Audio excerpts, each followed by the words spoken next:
Alors c'est tout d'abord une transformation de notre manière de soigner, puisqu'on va vers le juste soin au bon moment, où on pensait qu'à un moment donné, l'hospitalisation pouvait tout faire. On se rend bien compte que nous, les soignants, nous sommes là pour soigner, que notre mission, c'est le soin. Il faut soigner au bon moment.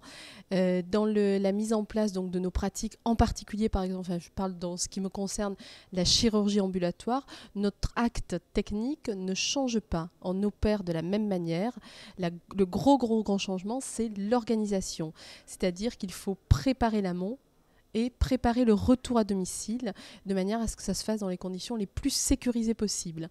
Donc, et ensuite, c'est à évoluer vers des structures, c'est-à-dire que l'hôpital soigne, et puis ensuite, quand la personne habite loin, par exemple, d'un lieu d'hôpital, c'est comment finalement faciliter le transport et l'hébergement pour ces personnes qui sont éloignées, et ce qui n'est pas rare en santé.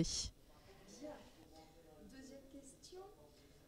L'ambulatoire semble aussi une question de confiance et de confort au niveau des prises en charge. Pouvez-vous nous expliquer ce qui change dans la relation avec les patients et comment l'acceptent-ils? Alors je crois que la relation, c'est préparer au mieux un acte chirurgical, technique, qui fait peur. C'est-à-dire quand on reçoit nos patients en consultation, il y a, on va dire, le diagnostic de cancer qui est tombé. Et nous, finalement, quand on voit les patientes en consultation, elles sont debout sur leurs deux jambes, elles vont bien, elles sont en bonne santé dans la très grande majorité des cas. Donc ce qu'elles veulent, c'est comprendre ce qu'on va leur faire. Et donc nous, notre consultation a évolué énormément en quelques années.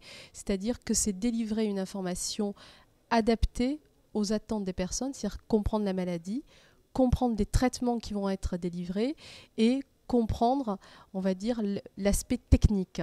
Et donc pour cela, effectivement, il y a le temps de la consultation qui est un temps restreint et ce qui est important actuellement, c'est de prolonger cette consultation avec des vidéos informatives extrêmement bien faites par des professionnels de santé et faites également avec la coopération avec les patients. C'est-à-dire qu'il faut répondre à leurs besoins et non pas aux nôtres, en particulier dans tout ce qui est accompagnement du retour à domicile, les questions, et je pense là en particulier dans l'ablation du sein qui est une épreuve en cancérologie, c'est-à-dire comment on va se reconstruire après. C'est pas en une consultation de 20 minutes qu'on peut donner toutes ces informations. Donc on va développer des films documentaires, des web documentaires qui va à la fois apporter des réponses sensibles, techniques et pédagogiques aux patientes.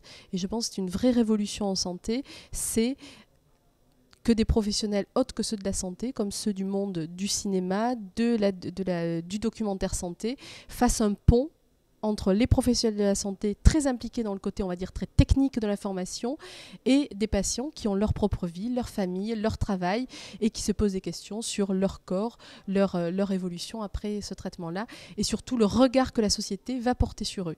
Et donc pour cela, c'est un changement de culture profond à tous les niveaux de la société, c'est-à-dire que le patient, souvent ce qu'il va dire, c'est pas mon propre regard, c'est le regard des autres qui me fait peur ou que j'appréhende. Donc après, il y a toute une culture de société sur le mot cancer. Et là, je vais insister sur le mot cancer des années 2015. Ça n'a pas dû... Enfin, on l'utilise encore comme en 1950, sauf que tout a changé, à la fois les thérapeutiques, notre organisation du soin, et je pense que ce qui a le moins changé, c'est la culture autour du cancer. Et effectivement, actuellement, dans la majorité des cas, on peut guérir, on peut bien vivre, on peut travailler, et donc il y a toute une culture à faire changer, et qui impacte la vie des gens. Pour accélérer le parcours de soins, Oui. que peuvent faire encore aujourd'hui les industriels, que ce soit dans le domaine thérapeutique ou dans le domaine des technologies médicales, pour justement faciliter cette accélération des prises en charge? Alors, je crois que les industriels se posent déjà beaucoup de questions sur notamment les voies d'administration. Effectivement, ils vont privilégier des voies d'administration plus simples, qui nécessitent, on va dire, moins de privilégier les voies sous-cutanées, les voies orales, plutôt que l'intraveineux. Donc il y a tout ce qui est administration du médicament, ou encore, comme disait Monsieur Lépine, les voies aussi par radiologie interventionnelle, c'est-à-dire qu'on est vraiment dans des modifications des voies d'administration. Au-delà de l'innovation et de nouvelles molécules, c'est comment un médicament peut être administré le plus simplement possible pour éviter, on va dire, une surmédicalisation ou un côté, on va dire, plus invasif pour le patient.